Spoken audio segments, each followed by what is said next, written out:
بسم اللہ الرحمن الرحیم۔ السلام علیکم۔ آپ سب کیسے ہیں؟ مجھے امید ہے کہ آپ سب خیریت سے ہوں گے۔ پیارے بچوں، آج کا سبق شروع کرنے سے پہلے میں آپ سے کچھ سوالات پوچھوں گی جن کے جوابات آپ خود سے تلاش کریں گے۔ آپ مجھے یہ بتائیں، اسم کیا ہوتا ہے؟ اسم کی کتنی اقسام ہوتی ہیں؟ عام نام چیز یا جگہ کے نام کو کیا کہتے ہیں؟ خاص نام چیز یا جگہ کے نام کو کیا کہتے ہیں؟ ان سوالات کے بعد آپ سمجھ چکے ہوں گے کہ آج ہم اسم کی اقسام کرنے جا رہے ہیں۔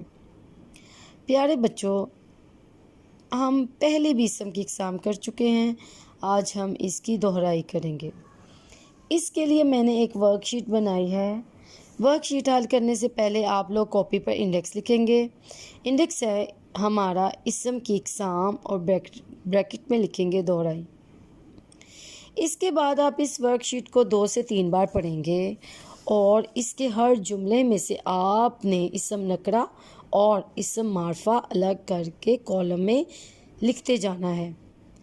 جیسے پہلا جملہ میں آپ کی آسانی کے لیے پڑھ دیتی ہوں۔ تو پہلا جملہ ہے، لاہور میں بہت سی دکانیں ہیں۔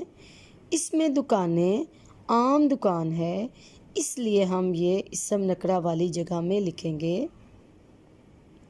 اور لاہور ایک خاص جگہ کا نام ہے، آپ اس کو اسم معرفہ والی جگہ میں لکھ لیں گے۔ پیارے بچوں، آپ اس ورک شیٹ کو مکمل طور پر لکھ لیں گے اور تمام کام آپ نے مکمل توجہ سے کرنا ہے اور خوش خطی سے کرنا ہے۔ اپنا خیال رکھیے گا۔ خدا حافظ۔